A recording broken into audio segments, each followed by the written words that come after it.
99% of people are average. You know, why be 99% of people? You know, like you can be 1%. The ones that aren't disciplined are slaves to their moods. What I find discipline is doing what you need to do, not want to do. Richie, you are what I call a Tongan version of David Goggins. All right, welcome to the Zeducation Podcast, your go-to podcast for career and leadership advice. This podcast is all about being pre-academic, you know. Yes, we love academic stuff, but we're not just all about theory. We're all about practical advice that you can take away and apply immediately to win in work and in life. In today's podcast, I've got my guest here, Richie Aholelei. This guy is the founder and chairman of Kura Cares Charity, a social enterprise, non-profit doing amazing things in the community. Today, we're going to focus on the skill and the mindset of discipline. How can you be more disciplined for success, especially in your career? Richie, welcome to the show, brother. How are you doing? Thank you, Doggo. I'm doing good, man. Thank you so much for having me on board. It's mean, when you reached out, Doggo, I was like, man, let's do it. And I love what you've been doing with your podcast. And yeah, obviously we've got partnership potentially with another venture. So I'm keen. Yep, and there's not many people that Zeducation would partner up with. Yeah. So if we're going to partner with this guy, this says a lot about him. But we have a lot in common. Now, Richie, you are what I call a Tongan version of David Goggins. You know what I mean? David Goggins is next level. That guy is go. It's like, does he even sleep, man? But his mindset is just next level. Yeah. You know, I remember attending a conference and just here in New Zealand where he was a guest speaker, you know, or the main event. Everyone, heaps of people, young and old. Yeah. I was sitting next to a father and a son, and I was like, actually, I don't know. The father said, I don't know, David Goggins. My son does. I brought him. And and he's like 13. And it's like just the impact and influence he has. But anyway, when I watch your social media, and I encourage you guys to go check out Richie Aholelei's social media. This guy is go.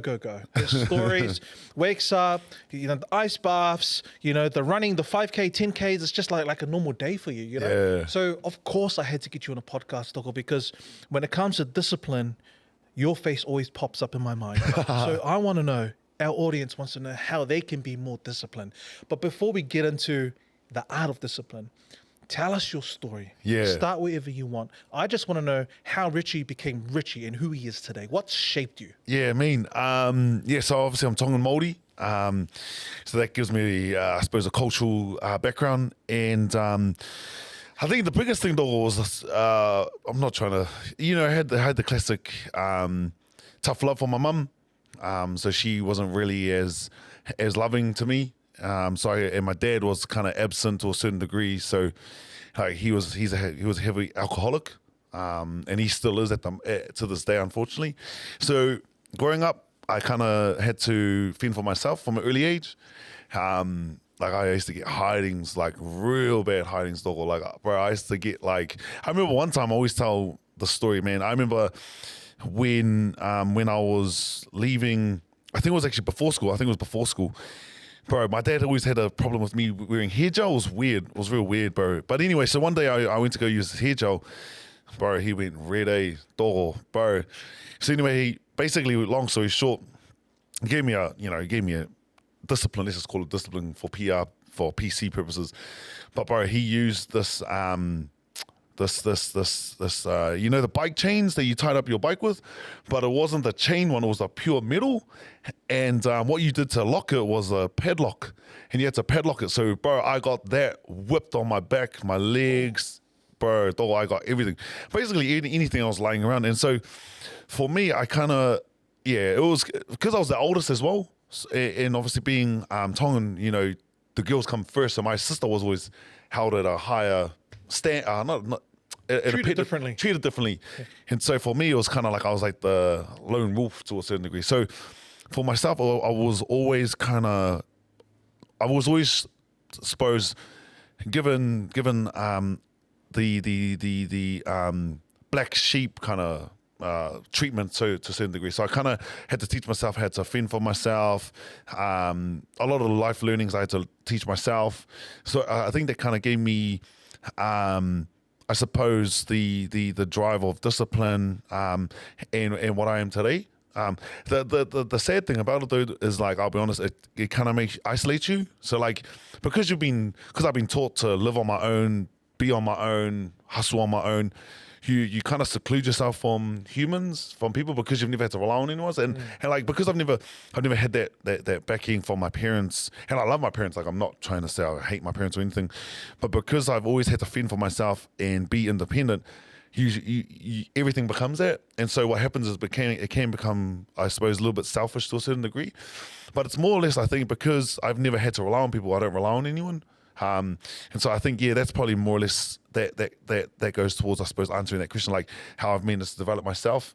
I've never had to rely on anyone. I do have a pretty crazy work ethic. Because for me, I think when you haven't, I suppose, had anything in the past, or growing up, you never want to go back to that feeling. And I think, I forgot what the saying was, is like this, I think it's absence creates urgency, where you want to always make sure that you don't go back to that past situation that you've ever experienced. So like, for instance, like I never got birthday presents. I might have gotten like one or two, maybe when I was a little bit younger, but I never got birthday presents. I hardly got Christmas presents. I remember one time actually, bro, when I was a kid, I went to my nana's, and all the siblings, like the nephews and your cousins, all that type of stuff, they came around and they had like their secret presents, but I never had anything. I got like a hand-me-down PS1 from one of my aunties, and it was amazing because like that was like the bee's knees. That was like when PS1 was getting removed to PS2, you know.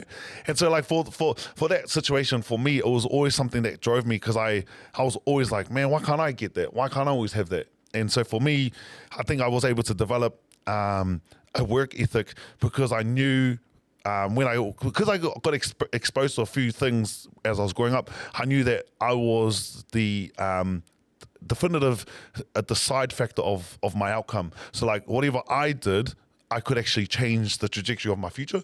So like, for instance, like just because I had lack of, it didn't mean that that was it. I knew that if I use my two hands, my mind, and work, I will be able to get that eventually. So I like your story there. So obviously, it was a tough upbringing. Yeah. And you learned, the hard way. Yeah. But out of that hardness, you developed this mindset. Yeah. And this, I guess, level of tenacity that's helped you and become who you are today. And you mentioned, like, because I haven't had to rely on other people, I've had to figure things out on my own, do it with my own two hands, just get it done. Yeah. Where did you, like, do you believe there's a balance between I've got to do it, but there is a time where you've got to depend on other people? Yeah. Right? Because you're a leader. Yeah. You have a team. Like, how many staff do you have at Kura Cares Charity right now? Oh, shucks. We've got 3 or 4 full-time, and then I think we've got like close to 10 facilitators. Yeah. So it's quite big. So there is a level of like, you've got to, leverage that team. So tell us about that moment. Take us to a moment where you're like, I've got to do this, but now it's more than just you, Doko. Yeah. No, that's 100% right, Doko. You can't do everything on your own, eh? It was basically when we wanted to grow and scale, I just knew that I couldn't do everything on my own. But the key for us at the time was finding the right people. Because you know what it's like, though. Like, people will always let you down. They'll either let you down, they won't do it the way you want to do it. And like, we've experienced, like, we've had a whole lot of people that have worked for us, like heaps. And it's about finding the right people. And you're 100% right, though. Like, when you're trying to scale or grow a brand or an organization, I look at it at those poles and you spin plates on, and you can't, spinning plates. Yeah. Exactly. Like, when you grow an organization, it's like having 10. You can't spin them all. You need to make sure that you've got the, one person spinning that plate to the best ability, and so forth. Because what's going to happen if you're trying to spin all of them, bro, you're going to drop one of them, you're going to drop 2 of them. And so one of my mentors told me that, like, if you want to grow, you've got to make sure you've got a team underneath you. And that's where I kind of looked at it as growing and trying to get people on board and getting the right people. You have to get the right people. So yeah, to a certain degree, like, we do have a great team. Like, we've got an amazing team. Our core team is phenomenal. But I was able, and like what you said, or like my tenacity and my intensity, the way I operate, was I was able to find the right people that can cope with it, that can, I suppose, work at the same pace. Because if you have if you have the wrong people, bro, they'll literally, I look at it as like a rotten fruit in a bowl. They'll rot the whole bowl, and I look at it like, bro, you just got to get rid of them straight away. But yeah, 100% though, you can't grow or scale, or you can't make an organization great or bigger if you think you can do everything on your own, because you can't. Yeah. And obviously, because we want to focus on the skill or in the art of being disciplined. Yeah. If you can summarize how you got to that, how did you develop discipline? Because it sounds like it's really helped you in your business as a leader, when you're calling the shots, when you're making decisions around your team, like whether you're a good fit or not, right? It requires a bit of discipline. Yeah. Right? Tell us how you developed that, brother. Like, for instance, how I run 10 kilometers every day. For me, it's more or less thinking, because I know that not everyone's going to be doing it. And so for me, it's about setting myself apart from everyone else. That's how I kind of look at it. So that's why, wherever I go, I make sure I'm running at least 10 kilometers a day. I'm going to be doing something that's going to set myself apart, because my mindset is that if I can do that, then everything around me is going to be in the top tier. You know what I mean? It's like how you do one thing is how you do everything. So for me, especially my runs and what I do in the morning, like the cold plunge, I'll be honest, I haven't done the cold plunge in a while because our freezer broke, so I've been doing cold showers. But for me, the reason why I do it is because how I do one thing is how I do everything. And so if I start my day off not with their mindset, I'm going to let the ball go with every facet of my life. Like the organization will be crap, the team will be crap. So for me, I set myself, my discipline is more or less, I think it's, like I said, it's more or less like a sadistic way of thinking, because I just get so aggressive in my mind that I'm like, I know that not everyone's going to be doing what I'm doing right now. So it sets me apart.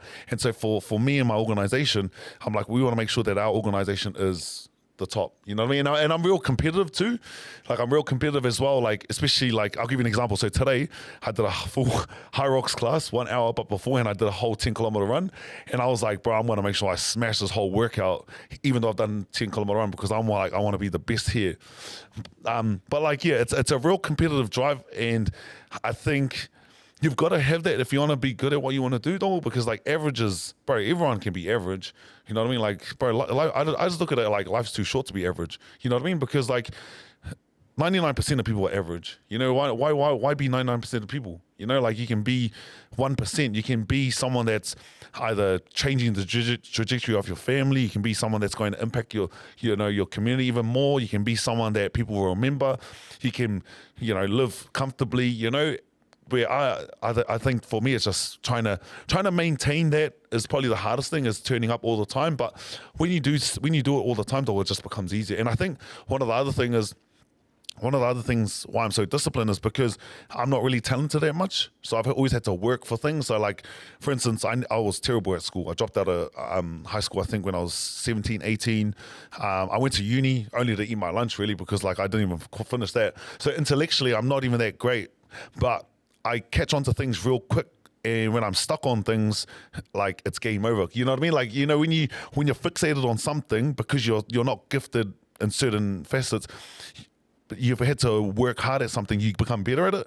And so that's one of my biggest things, is that I become really obsessed with certain things because I haven't been able to be gifted in terms of intellect. I've had to teach myself a lot of things. And so I think that's where my discipline comes from, because I've had to grind things out a lot of the time. For instance, I'll give you an example. My running, so I'm a Tongan, you know what I mean? I'm a Tongan Māori, heavy ass, 106 kgs, but I think my most recent half marathon was 135. And so for me, it's because I've had to learn, because I'm not genetically gifted in that regard, but I've had to learn over the years, just turn up, grind it out. And I love the grind. I love it. I love being able to be in an area where I'm the only one person doing it. And I love the fact that someone that may be gifted, I know that he won't turn up tomorrow or the next day. But I will turn up every day until you give up. What I love about that, and you've just dropped a lot of gems here. There's so much we could talk about right now. If our audience isn't fired up right now, they haven't been listening. This is what's great about this podcast, is we keep it raw, no filters. You just heard from Richie here, talked about his upbringing, his hardship, but no excuses. He found a way, he moved forward, and look what he's been able to achieve today. right? One of the things that you said just really stuck out to me. For our audience, write this down, is how you do one thing is how you do everything. Yeah. Like that run. If you can master that one thing, just the consistency of getting out of bed every morning and saying that when you're going to do something, you do it. Yeah. Like that's discipline. Like just get better at keeping your own promises that you make to yourself. So, Richie's one's getting up every morning, 5K. And what I love about that, the whole competition mindset, like it's not about comparing yourself to others. It's about setting a standard. Here's what average looks like. Yeah. But this is what dominating and excellence looks like. Yeah. That's what I'm aiming for. Yeah. This is the bar here, down low, where average, everyone else. Yeah. But I'm not everyone else. Nah. I want excellence. Yeah. So I can see how that's really played out, like, honestly, how that's transferred into every aspect of your business. Yeah. And I could see that being very contagious. Yeah, it's good. The hard thing about it, some people find it threatening as well. I found like over the years, you come into contact with certain people. Some people might feel it threatening, or I think it's just the insecurities. So like I think I've got another saying: insecurities create enemies. And I think like a lot of people that you thought were your friends or they may admire you because they don't have that constant desire to turn up every day, they become insecure about it, and so what happens is they'll slowly drift away. But yeah, like a lot of people, they might find it like infectious, but a lot of the people that find it infectious are the ones that want to level up, they want to do better, they want to thrive and really grow and get something better. But I think the ones that don't like that type of mentality, that's what they find it a threat. And that's cool. Everyone's, I'm not going to hate on anyone else or however anyone thinks about it. But for me, it's just turning up every day and just being the best version of yourself. That's me. And like, I've got a saying, and it was from that Will Smith. He did a video about his dad teaching him, to build a wall. And like, I look at every day as a brick. And that's what he said, and I love that saying. And like every day that you turn up, every day that you wake up, you got to make sure that brick, that day is the best day that you can have. Like whether it's progressing to some certain degree, whether it's your health, your fitness, your business, your family, whatever it is, because like every day that you have is a gift. Like you're not promised tomorrow, and like tomorrow was is the past. So like why not try to make today the best day that you can live and progress in some form. And that's probably one of the other things that another thing that though as well is I hate wasting time. Like I can't stand wasting time. Like, bro, I can't do small talk. Like it's real bad. Like I can't do small talk. The talk that I have with people has to be like, it has to have some intention behind it. Like we have to be progressing like in some way, because I don't know. I don't mind having small talk with my wife and my family and that, but like if I'm talking to someone, there has to be some, not agenda, but there has to be some outcome, because I just think like time is of the essence, and time is so precious. Like why would you want to waste your time wasting time? Why would you want to waste your time wasting time? I love that. Look, I love that analogy from Will Smith. What kind of wall are you building? Yeah. Talking to our audience right now. What kind of wall are you building? Every day you should be adding one brick. Yep. One brick that's building that wall. For me, that wall is building a legacy. It's building a business. It's about providing for my family and for those who depend on this business, 100%. like my team, like my clients, like my contractors, like they all have families. Yeah. That's what drives me. And that's why every day I'm putting up that brick, whether it's going for a run, exercising, because I know all of that, the more I invest in myself, because I believe you are the most important asset. If you're not investing in your mind, your physical well-being, your spiritual, your emotional, it's going to impact your business. 100%. So the more you level up, the more you can level up your business and those around you. Okay. And, the other thing that you talked about, Doggo, is perspective. And I love that. Like, life is short. We're all going to die. Yeah. Let's just face it. That's the reality. You can't run away from it. Like, I've had a huge wake-up call. Not a wake-up call, but it's made me reflect a lot lately with all these funerals that's happened recently in my family and people that I know of. It made me think, one day that's going to be me. Like, I'll be in the coffin. My kids will be crying. but what can I leave behind as a gift for them Yeah. and for the world? What can I leave behind that's going to make the next generation better, and the next generation better, and the next generation better? That's why every day I pump out content. Yeah. I'm doing podcasts. I'm on social media because I'm leaving a trail, a digital trail, a footprint, so that my kids can look back and be like, I can still learn from my dad. Like, here are the lessons he talked about on the podcast. Here's this. That's the wall I'm building, Doko. That's so good. That's what drives me. And that's the perspective that Richie's talking about. Doko, talk about discipline. Yeah. What do you think people confuse or misunderstand when it comes to like discipline? Oh, like you said there's before, heaps. it's not about perfection, right? Yeah, no, there's heaps of. Well, I think a lot of people, they think discipline's bad. They look at discipline as no freedom. They look at discipline as not being able to do what you want to do. But one of the great marathon runners, Kipchoge, he says if you're not disciplined, or the ones that aren't disciplined are slaves to their moods.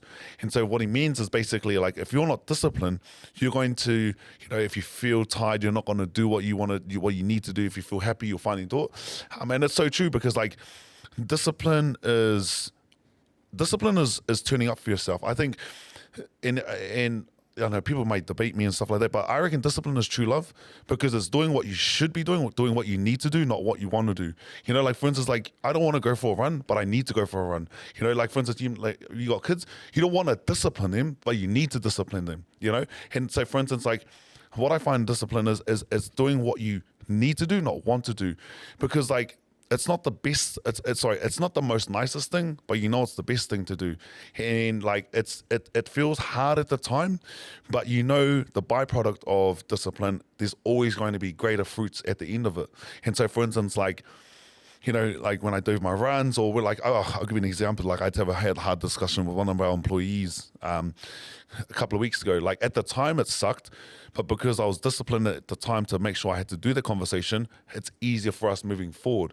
It's one of those things where you've just got to weigh up like a hard today makes it easier tomorrow. That's discipline again, where easy today makes it hard tomorrow. That's not discipline at all, because you're doing what's easy today.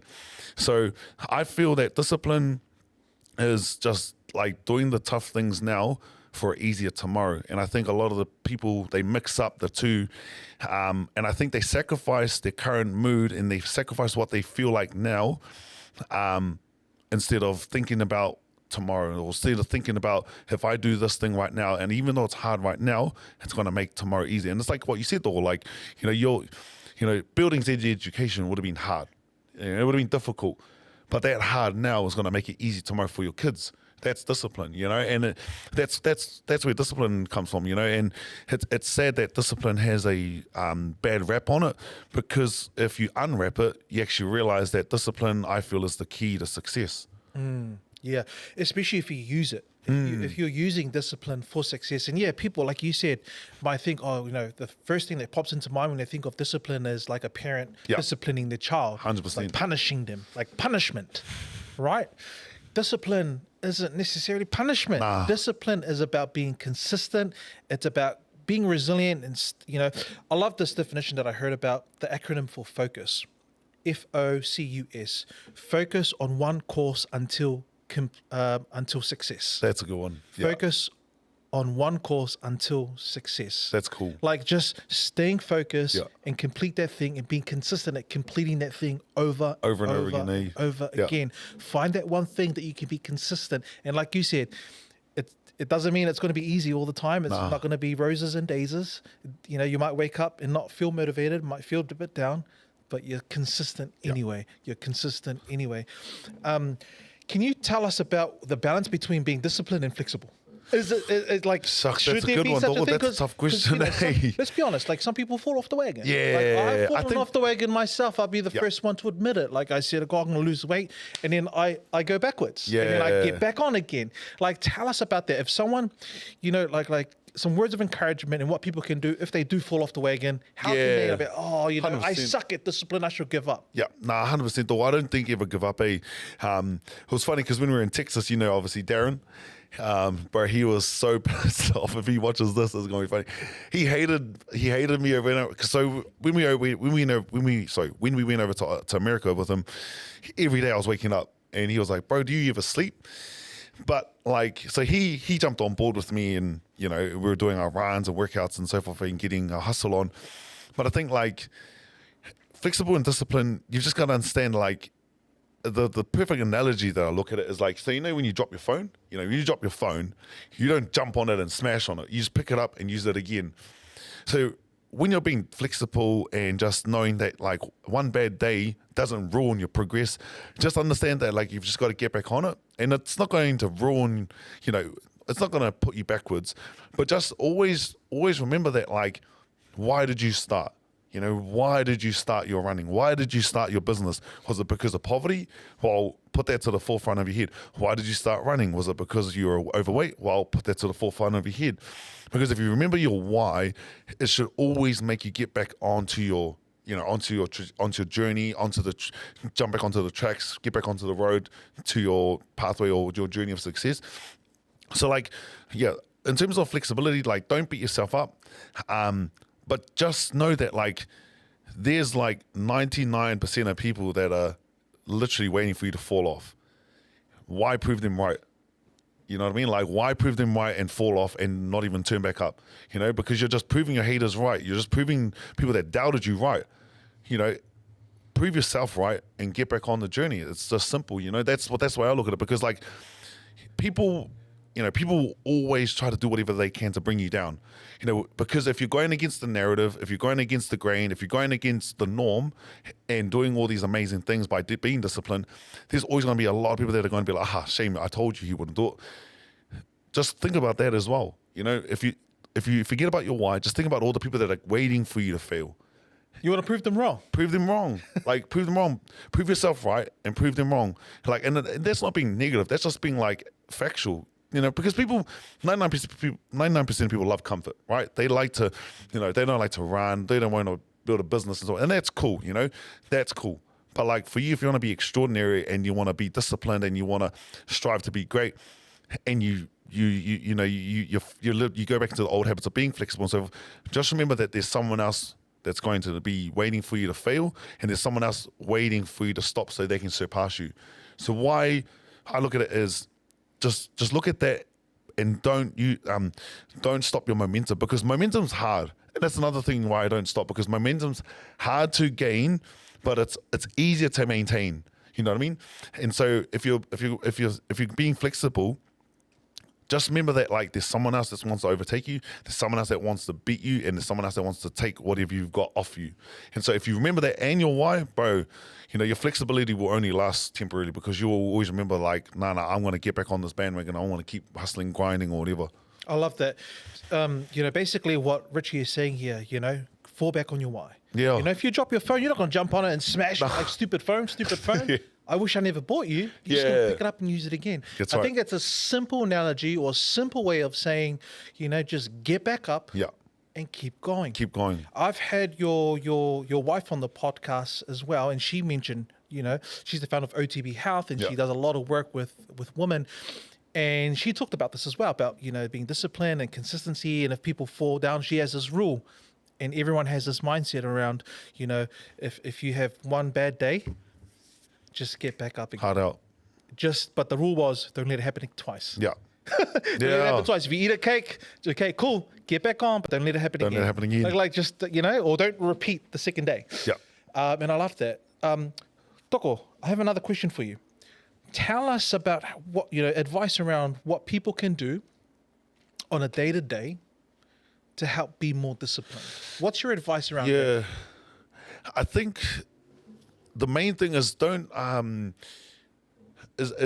be consistent on small things, like the smallest thing. You know what I mean? Be consistent on a small thing. Like, if you want to lose weight, well, be consistent at stepping on the scale every morning. Those little things there, those little things, just lower the bar, because if you can't get the small things right, you won't get the big things right. And just, little tip for discipline is just know why you're trying to be disciplined. There's always going to be a deep reasoning on why, whether it's because you got neglected as a kid, whether, you were poor as a kid, whether you were, I don't know, abused as a kid. There's always going to be some underlying reason to it. And like the other thing is just lower the bar, be gentle to yourself. Like, you know, if don't be like, oh, bloody hell, I haven't run today, I'm gonna beat myself up now, I'm gonna not run ever again. Just know that you're human, but also just know that, like, lower the bar, get into a good habit. You know, whether it's small little things like get a good. My biggest tip is just get a good morning routine. That first hour is probably crucial. Like, how you start your day is how you end your day, and so, like, get into a good routine of, like, waking up, meditate. You know, what else? Have your lemon water. So, like, for me, my classic morning routine is I get up, I pray, I do a 6-minute breathing. Routine. I then read my Bible. After that, I'll then have lemon juice. And after that, I'll do 100 push-ups. And after that, I have my cold shower. And then basically I'm done. And then, yeah, usually that's pretty much my first morning routine. When I'm praying, I'm usually thinking about, you know, being thankful for certain things like being alive, my family being alive, and so forth. And then after that, I'll get into some work. And like David Goggins said it perfectly, like it's like armoring your mind. But like, so like if anyone wants to get into discipline or wants to just start your first 30 to 40 minutes, don't open up your phone. Like, don't start that. Like, as soon as you open up your phone, you're opening up a world of, you know, bloody bullets and freaking, you know, people influencing your day people influencing, already. yeah. Like, wait at least an hour to 45 minutes before you open up the phone.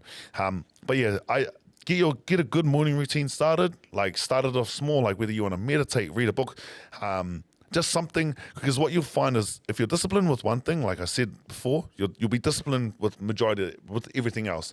You know, because you haven't let that go. Like, I'll give an example. So, like, you know, when you chuck the towel on the ground, you know, you be like, oh, I'm chucking it on the ground. Then you become messy with everything else. But if you are diligent with that, you become diligent with everything else. You know what I mean? And that's one of the biggest things is that I can tell is, like, just, you know, that's why it's crucial. How you start your day is how you finish your day. So that whether it's waking up, journaling, you know, just do small little things, even if it's 30 minutes, because those habits compound.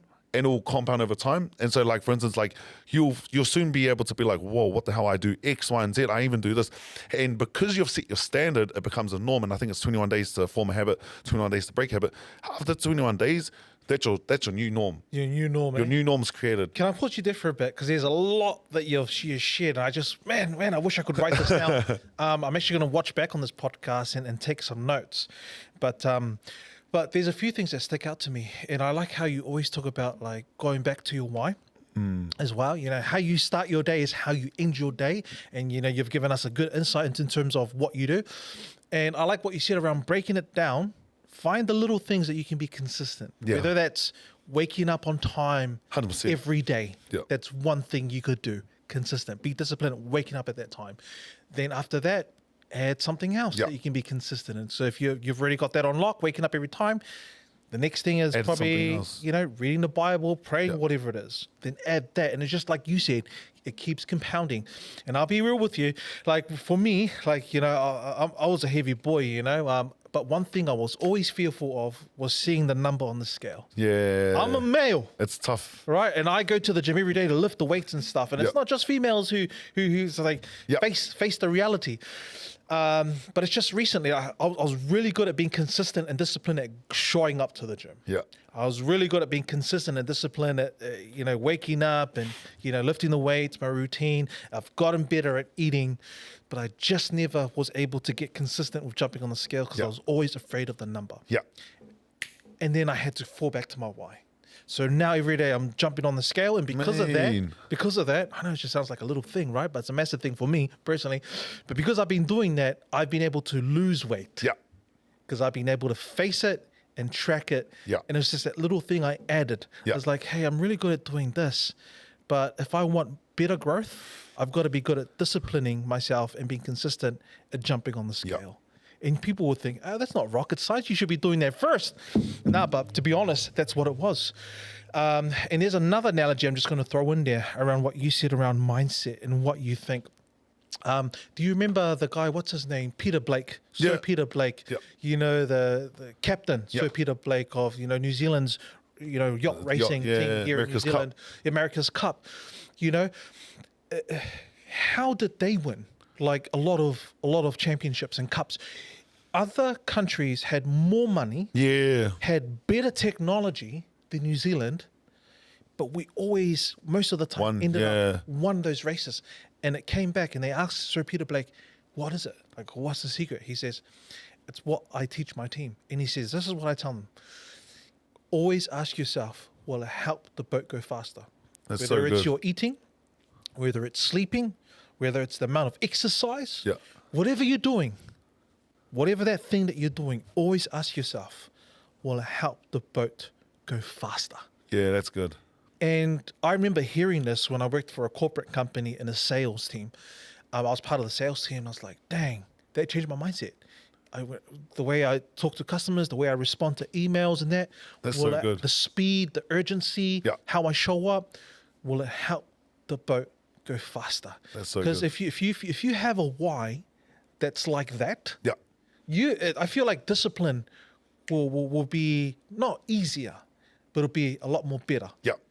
Than when you don't have a why. Right? Toko, you talk about this discipline. If you keep doing it and you compound momentum, it's going to lead to great things. Give us an example of something that's happened for you, whether it's in your life or in your business or career. Because you're a discipline at this thing, it's led to some sort of success, whatever that success is. Yeah, hard. So I'll give you an example. So when we first started the charity, bro, classic example, because I'm so fixated and focused, and I'm just always like, bro, I'm not gonna give up until we get the answer we want. Bro, it took us. So I had to formulate the charity on my own. I had to come up with my own trust deed, and it took us like 7-8 months to do it, but I was so prevalent on getting it, and we got it. And so like, that's what discipline does. Is it keeps you, it gives you a mindset that you're just so fixated on, because you've seen that it's worked in other facets. You know that it's going to work here. Hard work, it's that saying, hey, hard work beats talent when talent fails to work hard. And so like, I've used it there. I've used it for my running. So like when I first started running, when I was like 6-7 years ago, I started running because I used to see one of my other trainer mates running. Bro, I was about maybe 120 kgs at the time. And I used to watch this guy. I was like, bro, he makes running look so good. And I remember when I first went on a run, bro, I couldn't even do a kilometer. And I tried to, so I said to him, bro, how many kilometers do you do, bro? He goes, 5 kilometers. I was like, fuck, that's so cool. And so anyway, I started running. Bro, the first week I couldn't even walk. My knees were gone, my calves were gone, my ankles were gone, everything was gone. But again, the discipline on me, I was like, bro, I'm going to get it. I'm going to make sure I get it. And so like I was averaging like 8-minute kilometers, 9 kilometers, 9-minute kilometers. But again, the discipline in me of turning up has allowed me to be able to progress so fast. So like, I do 24 kilometers now, and whatever it is. But again, that's where discipline helps us, because it makes you focus on the grind. Discipline is one of the best things, because you don't see the reward straight away, but it's one of those things over time you do see it. It eventually comes. It's kind of like that, is it the Chinese bamboo? When they plant it, it takes like, I don't know, it's 6 months, you see nothing, and then all of a sudden, I think 6 weeks, it's something crazy, I forgot what it is. Wow. It shoots up. That's what discipline is. It creates a foundation. It gives you a deeper meaning, but it also gives you strong support, so that like eventually, if you keep doing the groundwork underneath, the fruits will come through. And one of the things that I love about discipline is that you will always get the fruits if you keep turning up. It will always provide. It's like it's like, I don't know, like a fruit tree. Like if you make sure you're turning up, watering it, getting the sun to it, eventually it's going to grow and it'll give you the fruits. And like another great thing about discipline is that we've had to pivot the organizations, both of them. And so lately I've been really hard on our team. Not hard, but I've been really like real detailed in terms of what I've been analyzing. And we've found different problems. We've solved them. And like we've noticed astronomical growth in the last 2 weeks. Like we've signed up 30 people at OTB in the last 2 weeks. Tell us, if you don't mind, what was that thing that little detail that you changed? It was finding the right people and putting them in the right positions, but then also data, knowing what data is. Data is key. A lot of people, they'll think, but data, knowing analytics, knowing information allows you to be able to analyze things. It's like what you just noticed, what you said before. If you can't measure it, you can't manage it. Like jumping on a scale, And so it was being able to find what was working, what wasn't working. Like for instance, like if we get, because every day, like there's another thing. So like every morning I check our Xero, I reconcile all our accounts. I check, another thing is I check our ads manager for Facebook to make sure that all our leads are coming in, all the leads and so forth. And so because I'm so disciplined with my runs of that, I was able to see problems. And so for instance, I'll give you an example. So like we were getting like, say 50 leads in a week. But then we were only getting like 5 walk-ins to like no signups. And I was like, what the hell's happening here? Okay. And so because I'm so fixated, I was like, okay, let's backtrack. Let's find where this problem is. So like the consults. So this is what I'm talking about the gym. So I'm like, the consults, the lead to the consult, that there's a bit of a breakdown. So what's happening here? There's a problem here. And so because I'm so fixated and obsessed, I wanted to solve the problem. And so that's how we managed to solve the problem. We just managed to put other people in certain positions, change a promotion, adjust a few things. And yeah, it's been crazy. I love that. What I love about that is because you're so disciplined, it's starting to rub off on your team. Yep. It's starting to improve your business. 100%. Right? And I like that. If you can't measure it, you can't manage it. And it's a lot more better to be disciplined. I guess it's a lot more easier to be disciplined if you can manage it. 100%. And if you can measure it. 100%. So you know what improvement looks like. Yeah. And that improvement, if you can measure it and see it that it's improving, will just motivate you to keep going and going, being disciplined. Now, as we're leading towards the end of our podcast, I want to touch on one important factor, and that's your environment. When it comes to being disciplined, how important is it to surround yourself with people, the right people, to make sure that you stay disciplined? Does that matter? 100%. 100% though. Because people are like leeches. If you hang out with the wrong people, they're going to leech and suck all your energy out of you. They're going to bring you down. You've got to make sure you're around the right people though, 100%. Because it's like I said before, like it's like a bowl of fruit. Like if you've got one rotten apple at the bottom, bro, it's going to rot the whole bowl. So you got to make sure your environment is key. Like you've got to make sure, like for me, besides surrounding myself with the right people, I gotta make sure everything's pristine, like everything, like my environment's clean. Because then, for me, I look at it like if you got a messy mind, everything else is gonna be messy. But like if I can make sure that everything's tidy, my mind's tidy. And so for me, that's the external environment. But in terms of people, I always make sure I surround myself with the right people. Like if you hang out with negative people, bro, like unfortunately, like it's that saying, hey, if you hang out with 4 losers, you become the 5th. If you hang out with 5 toxic people, you become the 6th. Same similar thing. So environment is crucial. Like I think there was a study, I forgot, it was at Harvard or something. They said if you sit next to a high performer, your output increases by 15%. But if you hang out with someone that's a low achiever, I think it was like 40%. Like your work decreases by it's crazy. And so like the studies have shown it. You don't have to be a genius to know, like, whoever you hang out with, you become, And so your environment is crucial. So, like, for us at OTB and Kura Cares, we've produced a very high performance, we've created a very high performance environment where, like, you look at the Melbourne Storm. I love the Melbourne Storm. Panthers, unfortunately, they're not doing that well this year, but the Melbourne Storm, they have been the pinnacle team for the NRL for the last over 20 years. And look at it. It's because the culture, it's the high performance culture that they've got, the environment. Look at all the players that leave there and they turn rubbish. Like not rubbish, but they can't seem to sustain their performance. Look at the players that come from other clubs that go to the Storm. The environment that they built, I've heard so many interviews about the environment that they build there. It's just crazy. And it's the culture and it's the people there. And so environment is massive, especially for performance, especially if you want to be successful, because you can't expect to be successful or, let's just put it this way. You can't become wealthy if you're hanging out gambling or hanging out with people at the TAB. You've just got to make sure that your environment reflects your future.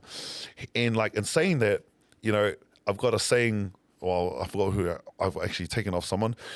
Don't listen to people closest to you, listen to people closest to your goal, And so you want to surround yourself with that environment. Who's closest to your goal? Well, surround yourself with them because you'll get there, And that's where it comes down to, I think, the environment side of things. Because I am so precious with my time, especially with people I hang out with.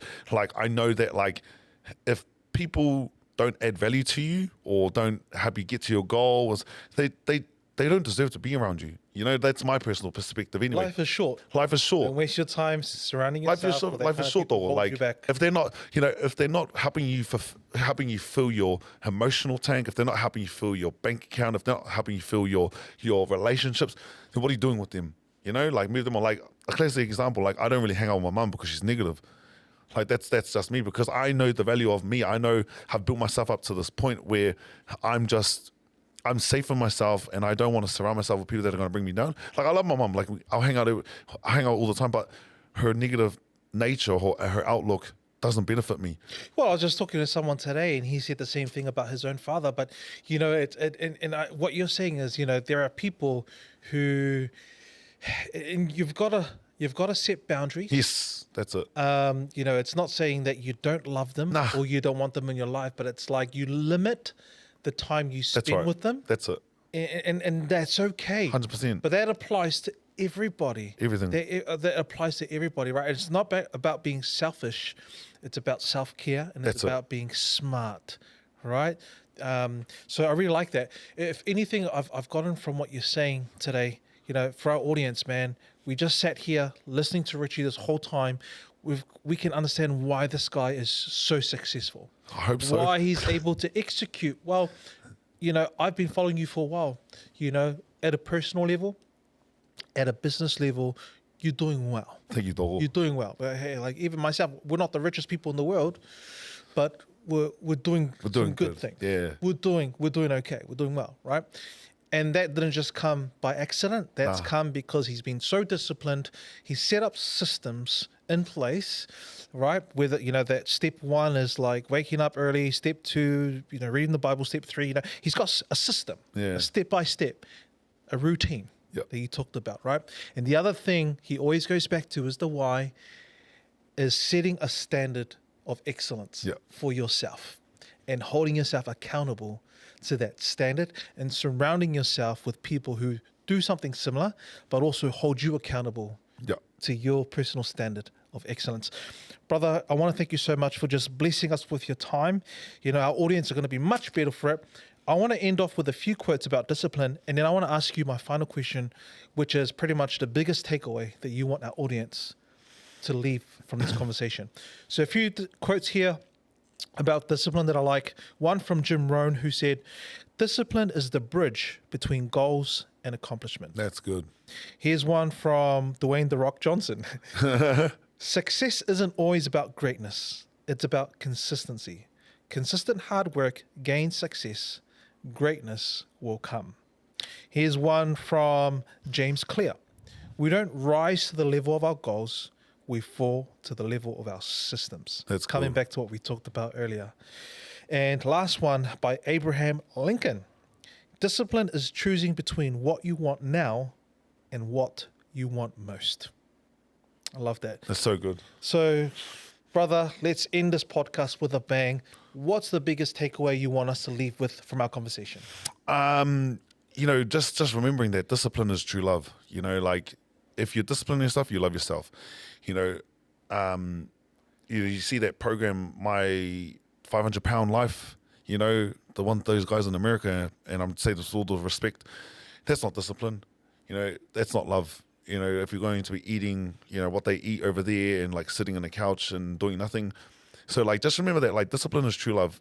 Like, and it's not always the nicest thing at the time when you're doing it, but just know that if you do it now and it sucks, it's going to make it easier tomorrow. And it's like one of those things, like I just said before, doors, like, you know, a hard today makes it easier tomorrow. The hard call today will make an easier decision tomorrow. You know, whatever you're trying to avoid today, it's going to make it harder tomorrow. But if you take it on right now, get over it, done with, rip the plaster off, you know, you'll be able to heal and move forward tomorrow. I love that. What a powerful way to end the podcast. And if people want to get in touch with Richie and Kura Cares Charity and support the work that you're doing, how can they get in contact? Yeah, they'll just go onto our Facebook page, Kura Cares Charity. We're on Instagram, Facebook, website as well. If you just go onto our social medias, that's probably the best way to see our progress and our projects that we do. There we go. Tongan David Goggins, Richie Aholelei, founder and chairman of Kura Cares Charity. Thank you for your time, brother. Thank you, Dole. And that's a wrap for today's episode. If this conversation gave you something valuable, do me a favor, share it with someone who needs to hear it. And if you haven't already, hit the follow or subscribe so you never miss an episode. This show is all about helping you unleash your greatness, and the more we grow, the more we can bring you content that truly makes an impact. Thanks for being part of the Zeducation Podcast. Let's keep pushing forward, and I'll see you next time.